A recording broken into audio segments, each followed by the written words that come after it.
Creatures in mythologies are usually punching bags, both for gods and humans.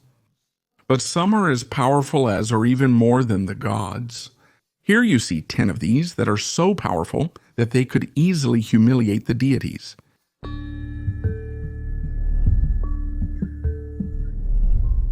Sharia, a spirit from Tupi-Guarani mythology, she would be a jaguar responsible for causing the eclipses, also called the celestial jaguar.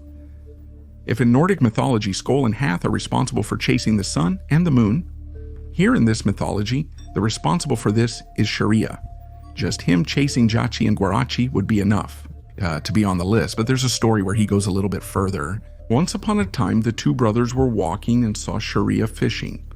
Then Guarachi had the idea to play a prank. He went into the water and pretended to be a big fish pulling the hook. When Sharia pulled the line out of the water, Guarachi would let go, causing the jaguar to fall backwards. Jaci tried to mimic her brother, but when she tried to do this, the jaguar ended up being quicker and fished Jaci, killing her with a wooden stick. Yeah, well, it's kind of a sad story, but later, Guarachi ended up recovering her remains and resurrecting her. That would symbolize the eclipse. Yomungandr, the famous world serpent from Norse mythology. It was so big that it surrounded the entire world. It was one of Loki's children, with the giantess Boda, and the eternal enemy of Thor, the powerful thunder god. Its size was gigantic, and it had a venom that was extremely deadly. She was cast into the deep waters by Odin, the leader of the gods, and there when she moved, she caused earthquakes. Once Yomungandr almost ended up dying earlier. In a fishing expedition that Thor and Hymir were doing, the god of thunder ended up catching Yomungandr, pulled her out of the water, and almost hammered her. But Hymir ended up cutting the fishing line because he was afraid that Ragnarok might start before its time. But at the end of times, during Ragnarok, Thor and Yomungandr are going to face each other till the end, which will result in both of them dying. The other of Loki's sons, Fenrir, is a huge wolf, the largest of the land animals. Yomungandr was for the aquatic animals, Fenrir was for the terrestrial animals. He was raised among the gods, but as he started to grow a lot, Odin decided to imprison him.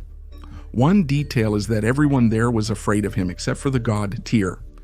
I'm going to tell his story in a very summarized way here, because I've already told it in full in a video I made about Tyr. In fact, I'm going to leave this video here on the card and in the description in case you're interested. Well, after 2 attempts, the gods managed to imprison Fenrir, sacrificing Tyr's hand. But even so, Fenrir still almost manages to bite the gods, who then end up sticking a sword in his mouth. Fenrir ends up defeating Odin. If that doesn't humiliate the gods, what does? But anyway, he will end up being killed by Vidar. Quang Boda, Loki's final child, is not truly a creature, especially since she later came to be considered a goddess of death. But because of her family, I think she fits here on the list. Odin offered her to rule the underworld. She accepted, because she feels more comfortable among the dead than among the living. There she receives the souls of those who died without glory from old age or disease. They say that in her kingdom, Hela is virtually invincible, so much so that she rarely leaves there.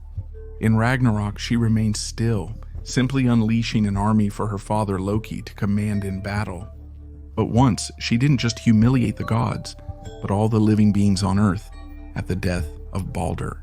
When they asked her to release the god's soul, she was the one who would release it. But only if all living beings cried for his death. Amit in Egyptian mythology is the personification of the god's retribution. It is also responsible for devouring those who do not fare well in the court of Osiris. Its body is made up of parts of various animals, such as the hippopotamus, crocodile, and lion. And it has other names such as Devourer of Millions, Eater of Souls, and Demon of the Underworld. In summary, Amit lives in Duat, and she stays near the scale of the goddess Amit, the goddess of justice.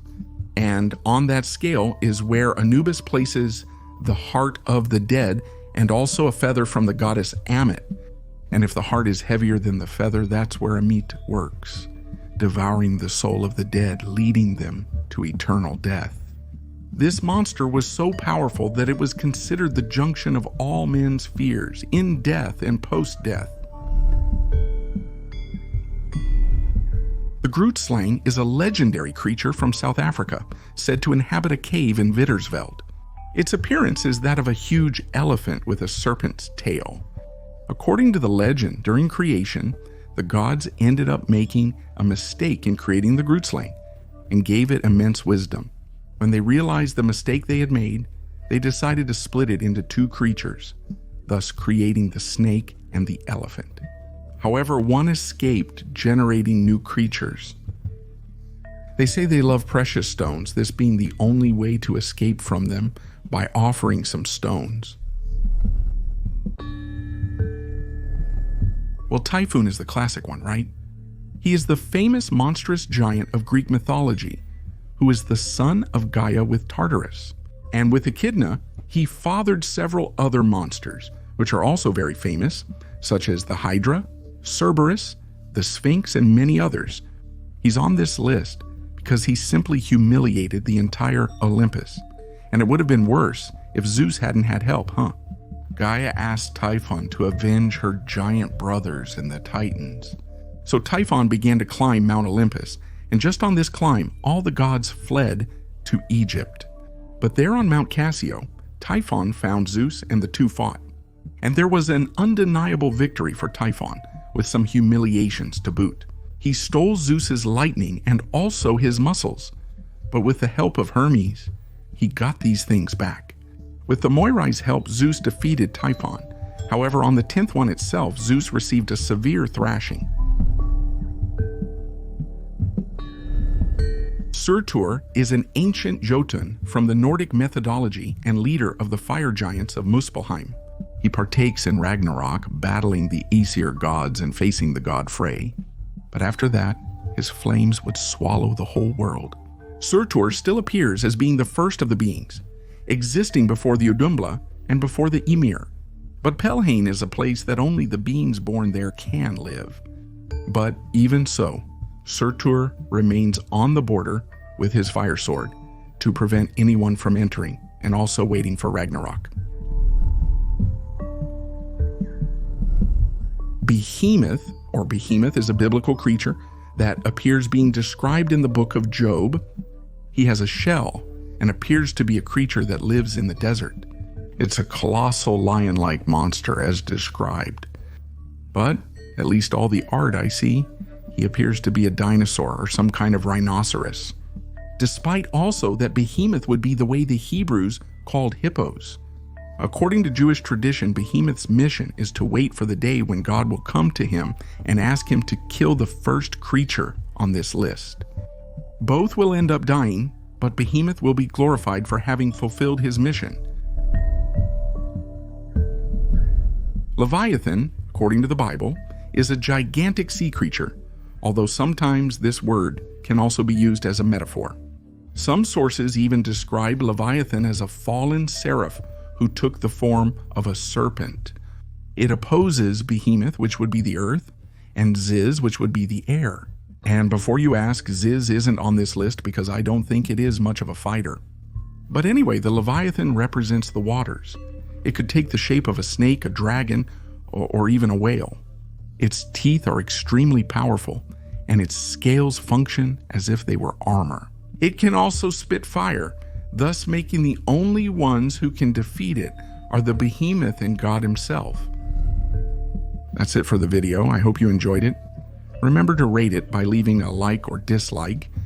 Subscribe if you haven't yet. Leave any video ideas in the comments. Thanks. Bye.